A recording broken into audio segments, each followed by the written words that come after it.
आप हैं हाँसी एक्सप्रेस न्यूज़ के साथ। सच्ची और निष्पक्ष खबरों के लिए देखते रहिए हाँसी एक्सप्रेस न्यूज़ चैनल। और हाँ दोस्तों, चैनल को सब्सक्राइब, लाइक और शेयर करना ना भूलें। आम आदमी पार्टी के वरिष्ठ नेता अशोक तंवर ने हाँसी में बदलाव यात्रा के दौरान की प्रेस कॉन्फ्रेंस। आइए सुनते हैं उन्होंने अपनी प्रेस कॉन्फ्रेंस में क्या कहा। मंच पर बैठे आम आदमी पार्टी के सभी वरिष्ठ नेतागण, आप जैसा जानते हैं कि हरियाणा के अंदर आम आदमी पार्टी की बदलाव यात्रा पिछले 8 दिनों से जारी है। आज 8वां दिन है बदलाव यात्रा का और सिरसा से शुरू हुई ये यात्रा भवानी खेड़ा होते हुए तोशाम होते हुए आज लोहारू में प्रवेश करेगी। और करीबन अभी तक हमने 650-700 किलोमीटर की दूरी तय करी है। आज 8वें दिन करीबन 100 किलोमीटर हम चलेंगे और औसत भी यही रहता है कि 100-125 किलोमीटर प्रतिदिन यात्रा चलती है। यात्रा गांव, कस्बे, शहर, जहाँ भी जिस तरीके का साथियों की तैयारी होती है, कभी पैदल चलते हैं, कभी रिक्शा पे चलते हैं, कभी बुग्गी पे चलते हैं, कभी घोड़ा गाड़ी, जैसा भी हो सकता है वैसा हमारी ये यात्रा पहुँचती है।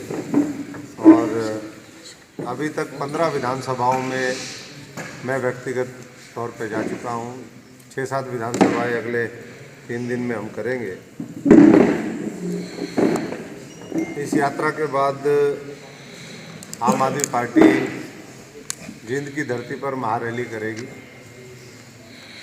मैं पूरी जिम्मेदारी के साथ ये कह सकता हूँ कि जो रिस्पॉन्स आम आदमी पार्टी की इस यात्रा को मिल रहा है और जिस तरीके से ज़मीनी स्तर पर आम आदमी पार्टी काम कर रही है, चाहे वो आम आदमी पार्टी किन मुद्दों को लेकर के, किन सिद्धांतों को लेकर के, कैसी हमारी नीतियां हैं, क्या विचारधारा है और क्या हमारे कार्यक्रम होंगे, उनको लेकर के जब हम चर्चा करते हैं तो गरीब किसान मजदूर आज बिजली के भारी बिलों से तंग है। किसान को उसकी फसल का ना मूल्य मिलता है, ना वो अगर फसल डैमेज हो जाती है ना मुआवजा मिलता है। नौजवानों को रोज़गार नहीं है, स्कूलों की बदहाली है, अस्पताल मुझे बताने की आवश्यकता नहीं कि किस तरीके के अस्पताल और क्या हालात आज स्वास्थ्य सेवाओं की है। 2-3 दिन से हमने पूरा एक अभियान शुरू किया इस यात्रा के दौरान। जहाँ भी गंदगी है हरियाणा में उसको हमने एक्सपोज करने का काम किया। और मैं बधाई देता हूँ हमारे आम आदमी पार्टी के सभी साथियों को जिन्होंने अपने अपने स्तर पर जो हरियाणा के अंदर जिस तरीके से शहर, कस्बे, गांव में प्लास्टिक का प्रचलन है, प्लास्टिक के ढेर लगे हुए हैं, गंदगी के ढेर लगे हुए हैं, उनके खिलाफ जिस तरीके से उन्होंने अभियान छेड़ा, आज उसी का नतीजा है। पहले भी हमने इस पर एक कैंपेन चलाया था, सेल्फी विद गार्बेज, और उस समय उसका भी बहुत असर होता था। अभी हमने जो ये पूरा अभियान चलाया उसका असर ये है कि कल से मैं देख रहा हूँ, चाहे वो मुख्यमंत्री जी हों, उनके मंत्री हों, वो भी सफाई की बात करने लगे।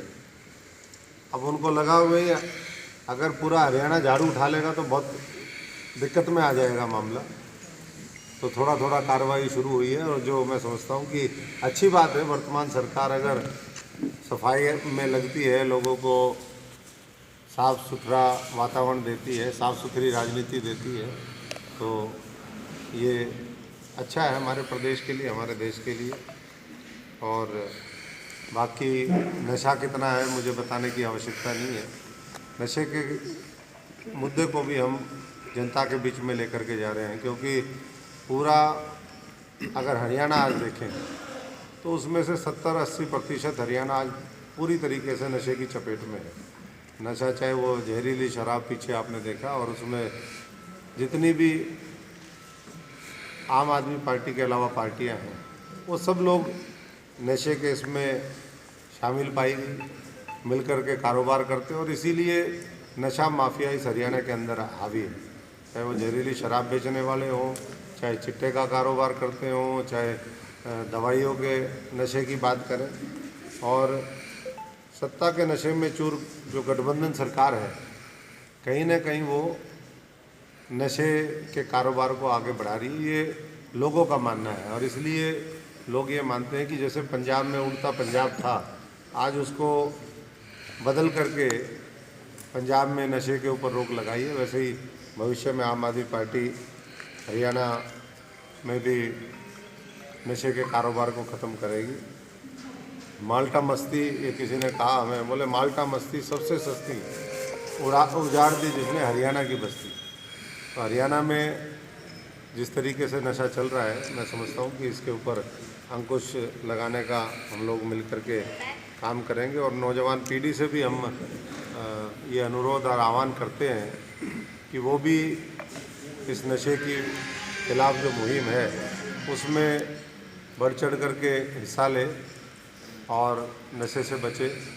अभी आपने ताजी एक फ़िल्म अभी आई है डंकी, वो आज हरियाणा की भी बीमारी बन गई है। कोई एक जगह का मुद्दा नहीं है, एक एक ज़िले से 3-3, 4-4 हज़ार नौजवान अपनी ज़मीनें बेच करके वो बाहर इलीगल तरीके से विदेशों में जाते हैं। कई बार उसमें वो कुछ शिकार भी हो जाते हैं।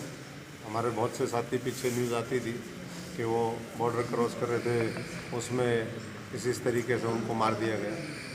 तो अगर हमारे देश के अंदर ठीक उपयुक्त माहौल हो तो किसी को बाहर जाने की आवश्यकता ना पड़े।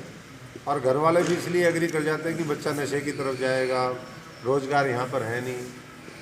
तो तमाम समस्याएं हैं और समस्याओं के निदान के लिए मैं हरियाणा के नौजवानों से लेकर के हर व्यक्ति से आह्वान करूँगा कि अपने हरियाणा को बनाने के लिए, अपने हरियाणा और इस देश को बचाने के लिए वो स्वयं आगे आएँ। आम आदमी वो प्लेटफॉर्म उनको देने का काम करेगी जिसके माध्यम से ये सुनिश्चित हो सके कि हरियाणा पूरे देश में, पूरी दुनिया में अपना जो एक अलग स्थान है उसको और मजबूत करे और हर क्षेत्र में तरक्की करे।